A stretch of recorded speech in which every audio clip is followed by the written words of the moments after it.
Menuduh itu kan Pak Jokowi kepada saya. Pak Jokowi menuduh saya melakukan pencemaran nama baik. Pak Jokowi menuduh saya melakukan fitnah. Lah, sebelum menuduh, buktikan dulu. Mana saya melakukan pencemaran nama baik, mana saya melakukan fitnah. Kalau Pak Jokowi memang punya ijazah, saya tunjukkan saja. Oh, ini ijazah saja, berarti Dr. Tiva memang memfitnah saya. Tetapi yang menyatakan bahwa saya salah atau benar itu cuma selembar ijazah asli saja. Seandainya memang betul ada ijazah asli, dengan senang hati saya pakai baju orange, dengan senang hati saya masuk lapas, nggak ada masalah buat saya. Halo pemirsa dan sahabat Sarang Informasi. Ada kabar gembira hari ini untuk pemirsa yang selama ini mengikuti perkembangan kasus ijazah palsu Jokowi. Jokowi dan pendukungnya mulai ketar-ketir dan panik karena Dr. Tiva mengajukan pra-peradilan. Dan Jokowi seakan-akan tidak terima Dr. Tiva mengajukan pra-peradilan. Jokowi pun muncul memberikan sebuah tanggapan dan menantang Dr. Tiva agar menghadapi pokok perkara dan jangan mengajukan pra-peradilan jika yakin ijazah saya palsu, itu ujar Jokowi. Ya kalau yakin 100% palsu, mestinya masuk ke pokok perkara di persidangan itu diikuti, tidak malah pra-peradilan. Adapun sekarang ini saya melakukan pra-peradilan, sekali lagi ini justru keberanian. Memang pra-peradilan itu tidak ada sidang juga. Dugaan kami bahwasanya Pengadilan Negeri Jakarta Timur ini kurang profesional dan Ketua Pengadilan Negeri Jakarta Timur layak untuk diganti. Lalu kenapa Jokowi seakan-akan ketakutan dan ketar-ketir dengan adanya pra-peradilan Dr. Tiva? Ternyata ini alasannya. Mari kita simak baik-baik rangkuman cerita video ini agar kita tidak gagal dalam memahaminya. Das banget. Inilah jawaban Dr. Tiva ketika ditanya oleh pembawa acara apakah dia yakin untuk menang dalam sidang. Dengan cerdas Dr. Tiva menjawab seperti ini. Yakin Akan menang di persidangan? ini bukan soal menang kalah kan. Kita nggak lagi bertanding. Kita sedang menegakkan kebenaran dan keadilan. Kita sedang memberikan pelajaran yang berharga bagi bangsa ini. Sehingga nanti di masa depan negara kita ini benar-benar terlindungi oleh hukum yang baik. Benar-benar terlindungi oleh clean governance yang baik. Jangan sampai ada pejabat apalagi presiden bermasalah di masa depan. Jangan sampai kita punya persoalan lagi nanti presiden ke-21 dokumen ijazahnya dipermasalahkan oleh rakyatnya sendiri. Jangan sampai nanti presiden ke-100 punya pakai ijazah palsu. Jangan. Sudah, ini terakhir. Dan kami siap untuk berjuang untuk itu. Jadi menurut Dr. Tiva, persidangan ini bukan tentang menang dan kalah. Karena niat awal Dr. Tiva hanyalah untuk mencari kebenaran agar semua ini tidak terjadi lagi di masa depan dan tidak dirasakan lagi oleh cucu-cucu kita di masa depan. Kalau menurut kalian gimana? Apakah kalian bisa membayangkan apa yang terjadi jika pra-peradilan Dr. Tiva dikabulkan dan menang melawan jaksa penuntut umum? Sungguh sangat miris jika Dr. Tiva bisa membuktikan lewat pra-peradilan lalu memenangkan gugatan pra-peradilan tersebut. Dan kita akan bisa melihat betapa amburadulnya sistem penegakan hukum di Republik ini jika hakim tunggal mengabulkan pra-peradilan Dr. Tiva dan menguatkan putusan hakim di sidang pokok perkara Dr. Tiva yang amar putusannya jelas, yaitu batal demi hukum. Peradilan ini bukan untuk kepentingan Dr. Tiva, karena Dr. Tiva tidak minta dibebaskan, tidak minta dibatalkan status tersangkanya. Tapi yang kami pra-peradilan ini yang kami arahkan yaitu hanya untuk penegakan hukum ini supaya benar-benar ditegakkan dengan due process of law. Pantas saja Jokowi ketar-ketir karena kita bisa menyimpulkan bahwa jaksa penuntut umum pun membuat dakwaan yang tidak cermat dan tidak teliti, seakan-akan memaksakan hanya ingin memidanakan Dr. Tiva dan demi bela Jokowi lalu membuat dakwaan yang dipaksakan hingga terburu-buru dan akhirnya putusan hakim batal demi hukum. Kalau setiap kali putusan batal demi hukum terus diajukan, perbaikan mau jadi apa hukum ini? Karena batal demi hukum itu artinya sudah dianggap tidak ada. Tidak ada itu kalau bangunan sudah jadi tanah. Nah kalau tidak ada, apanya yang mau diperbaiki? Dugaan kami bahwasanya Pengadilan Negeri Jakarta Timur ini kurang profesional dan Ketua Pengadilan Negeri Jakarta Timur layak untuk diganti dengan pertimbangan sebagai berikut. Yang pertama, Dr. Tifa Ujia. Yang bersangkutan itu seharusnya pembacaan dakwaan itu pada tanggal 6 Agustus 2026. Pembacaan dakwaan yang baru ya. Kemudian ia mengajukan pra peradilan ya. Untuk pra peradilan pertama itu 12 Agustus 2026. Ini sangat aneh sekali ya. Ketika pada tanggal 6 Agustus 2026 pembacaan dakwaan, Hakim Pengadilan Negeri Jakarta Timur dengan alasan sakit sehingga ditunda perkara tersebut menjadi 13 Agustus 2026. Ada apa penundaan ini? Apakah penundaan ini untuk melegalkan Tifa Ujia mengajukan pra peradilan sehingga pokok perkaranya ditunda? Jelas dong, karena pra peradilannya tanggal 12 Agustus. Seharusnya terlebih dahulu pembacaan dakwaan Tifa itu tanggal 6 Agustus. Nah, kemudian ditunda pembacaan dakwaan 13 Agustus. Berarti kalau ditunda dari 13 Agustus, pra peradilan Tifa duluan 12 Agustus. Ada apa ini? Dengan alasan kedinasan dan lain-lain, emang nggak ada lagi hakim di Pengadilan Negeri Jakarta Timur untuk menggantikan alasan ujian kedinasan hakim tunggal ini? Ini serius ya. Jadi kita akan melihat apakah persidangan pembacaan dakwaan pada tanggal 13 Agustus 2026 ini ditunda karena ada gugatan pra peradilan yang diajukan oleh Dr. Tifa. Kalau mau fair seharusnya tanggal 6 Agustus 2026 itu sudah pembacaan dakwaan. Kenapa mereka tunda nggak jadi pembacaan dakwaan? Maka dari itu kami menganggap ya, hakim-hakim yang ada di Pengadilan Negeri Jakarta Timur harus dievaluasi oleh Bawas Mahkamah Agung Republik Indonesia. Kalau perlu copot, jangan main-mainkan orang yang lagi berjuang dalam menegakkan hukum gitu loh. Di persidangan pokok perkara Dr. Tifa pun sebenarnya kita bisa melihat betapa cerobohnya jaksa penuntut umum membuat dakwaan, sehingga putusan setelah Dr. Tifa pun hakim memutuskan dakwaan kepada Dr. Tifa batal demi hukum. Polemik dugaan ijazah palsu ini semakin memanas dan isu ini akan semakin meluas kemana-mana.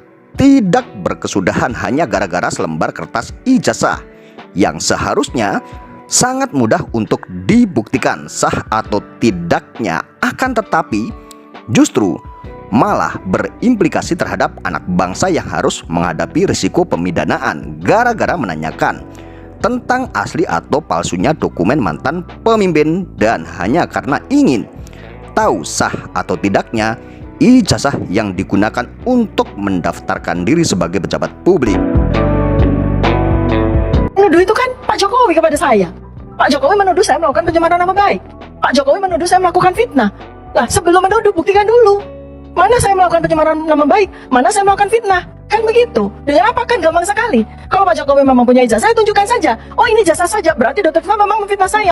Tetapi yang menyatakan bahwa saya salah atau benar itu cuma selembar ijazah asli saja. Seandainya memang betul ada ijazah asli, dengan senang hati saya pakai baju orange. Dengan senang hati saya masuk lapas, nggak ada masalah buat saya. Karena yang penting bagi saya adalah kita semua membutuhkan kebenaran, kita semua membutuhkan kejujuran. Karena anak saya, anak-anak Anda semua rakyat Indonesia butuh diberikan pendidikan kejujuran, butuh diberikan pendidikan kebenaran. Sayangnya memang Anda punya ijazah asli, dan karena itu saya mesti dihukum, nggak ada masalah. Tetapi tolong Pak Jokowi, tunjukkan ijazah asli Anda. Tunjukkan, demi Allah, tunjukkan Pak. Tunjukkan ijazah asli Anda. Tunjukkan, demi Allah, tunjukkan Pak. Akan tetapi kita semua tahu bukan ijazah yang ditunjukkan, justru pelaporan terhadap anak bangsa yang akan berujung ke pemidanaan. Padahal ijazah bukanlah suatu barang aib atau barang yang memalukan jika ditunjukkan ke masyarakat.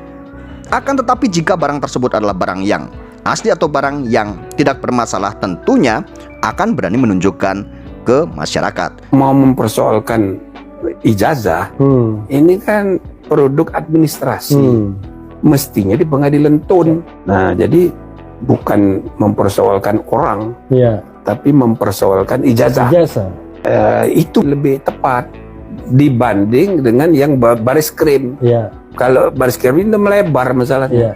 Nanti kalau sudah terbukti bahwa ijazahnya palsu, nah baru pemidanaan. Ini orang melakukan kebohongan publik. Seluruh rakyat Indonesia dibohongi, bisa begitu. Tapi dibuktikan dulu status ijazah, ya kan? Tapi sebaliknya kalau misalnya terbukti ini benar, ya kan? Case close. Case close. Nggak usah lanjut ke pemidanaan. Dugaan masyarakat semakin menguat bahwa barang tersebut adalah barang yang bermasalah karena masyarakat yang punya hak untuk menanyakan asli atau tidaknya ijazah tersebut. Akan tetapi berujung ke laporan polisi dan Jokowi mengerahkan para buzzer dan pendukungnya.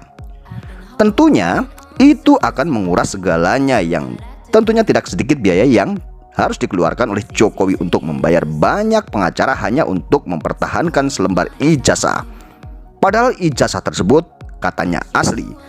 Pertanyaan publik dan berbagai spekulasi pun muncul. Jika ijazah tersebut asli, kenapa Jokowi harus mengambil langkah dan cara yang susah? Padahal ada cara yang sangat mudah. Dengan cara memperlihatkan ijazahnya, masalah akan selesai. Maka dari itu sangat wajar, dan jangan salahkan masyarakat jika semakin meragukan keaslian ijazah Jokowi karena sikap dan langkah-langkah yang diambil oleh Jokowi sendiri. Lalu, apa tujuan Dr. Tifa mengajukan pra-peradilan? Apakah semata-mata untuk kepentingan Dr. Tifa sendiri? Tentunya tidak, dan ini adalah untuk pembelajaran kita semua agar penegakan hukum di negeri kita ini semakin lebih baik dan tidak semena-mena, tidak tajam ke bawah dan tidak tumpul ke atas. Karena belum tentu seseorang yang sudah ditetapkan sebagai tersangka pun harus bersalah. Justru di forum peradilan tersebut tempat untuk mencari sebuah titik terang dan mencari keadilan. Dan pengadilan tidak mengharuskan untuk memenjarakan seseorang. Adapun sekarang ini saya melakukan pra-peradilan, sekali lagi ini justru keberanian. Memang pra-peradilan itu tidak ada sidang juga. Mana takutnya, coba dicari. Memang harus. Mana takut saya mana? Kalau enggak, ya yang saya sampaikan tadi, pra-peradilan itu dipakai untuk jalan pintas. Menghindari pokok perkara. Itu yang saya sampaikan. Ya dipakai untuk jalan pintas. Kan ngototnya di situ supaya perkara ini dihentikan. Faktanya kan seperti itu. Itu kan jelas faktanya. Peradilan ini bukan untuk kepentingan Dr. Tifa. Karena Dr. Tifa tidak minta dibebaskan, tidak minta dibatalkan status tersangkanya. Tapi yang kami pra-peradilan ini yang kami arahkan yaitu hanya untuk penegakan hukum ini supaya benar-benar ditegakkan dengan due process of law. Ini masalahnya. Oleh sebab itu, karena ini KUHP yang pertama, ini adalah suatu exercise agar kita nanti untuk jurisprudensi ke belakang seperti itu. Kalau setiap kali putusan batal demi hukum terus diajukan, perbaikan mau jadi apa hukum ini? Karena batal demi hukum itu artinya sudah dianggap tidak ada. Tidak ada itu kalau bangunan sudah jadi tanah. Nah kalau tidak ada, apanya yang mau diperbaiki? Kalau compang-camping diperbaiki, ini tidak ada. Batal demi hukum. Dan itu keseluruhan dakwah itu. Ya. Kemudian, apa yang perlu dilakukan ini? Satu hal lagi adalah putusan pengadilan itu yang harus dipegang untuk langkah-langkah selanjutnya. Nah, putusan pengadilan itu hakim tidak menggunakan kewenangannya. Karena 75 ayat 4 itu hakim memberikan kesempatan. Kesempatan itu diberikan, bukan demi hukum. Tidak ada pada amar putusan. Iya, dalam putusan itu tidak tertulis ayat 4, bahkan diloncatin. Diloncatin langsung ke pasal 206. Apa maksud hakim itu? Silahkan melawan, tapi dengan perlawanan banding. Bukan memperbaiki. Seperti pohon itu udah kecabut, seakar-akarnya, apanya yang diperbaiki? Kalau diperbaiki itu yang memang rusak. Ini tidak ada. Coba lihat di dalam kamus, batal demi hukum itu artinya apa? Dianggap tidak ada. Jadi ini sedikit apanya yang diperbaiki? Ya. Silakan. Jadi tadi pohon tuntutan hukum udah dicabut seakar-akarnya. Nah, pasal 206 itu mengizinkan kalau pohon itu mau dibawa lagi, dibawa ke atas. Kalau mau lawan. Ya, kalau mau JPU menganggap bahwa pohon ini masih layak untuk disidangkan, maka pohon ini dibawa ke atas, ke banding, ya. Kami siap. Nah, untuk itu kami siap. Ya, untuk itu kami siap. Kalau memang JPU mau banding, ya udah, mari kita jalankan itu, bukan dengan cara seperti ini. Pelanggaran ini. Ya, karena ini jelas pelanggaran. Amar putusan tidak menyebutkan pasal 75 ayat 4, tapi digunakan oleh JPU. Kemana mengujinya ya? Dan ternyata setelah kami pelajari juga ternyata itu terjadi hanya sekedar cosmetic edit. Hanya memperbaiki teks ya, tidak memperbaiki substansi, apalagi membuat baru. Jadi sekali lagi teman-teman seluruh media saya juga perlu sampaikan, karena begitu banyak pertanyaan di masyarakat Indonesia, apakah Dr. Tifa dengan ini takut atau mau lari dan sebagainya. Tidak. Di dalam amar putusan jelas ya, ayat 75 pasal 75 ayat 2 dan 3 atau pasal 206. Silakan kalau memang JPU mau lanjut lagi ke banding, kami siap insya Allah. Ya, Lalu bagaimana dengan pendapat kalian tentang isi video ini? Silahkan tinggalkan komentar dan tuliskan pendapat kalian di kolom komentar video ini. Terima kasih yang sudah menonton video ini sampai selesai.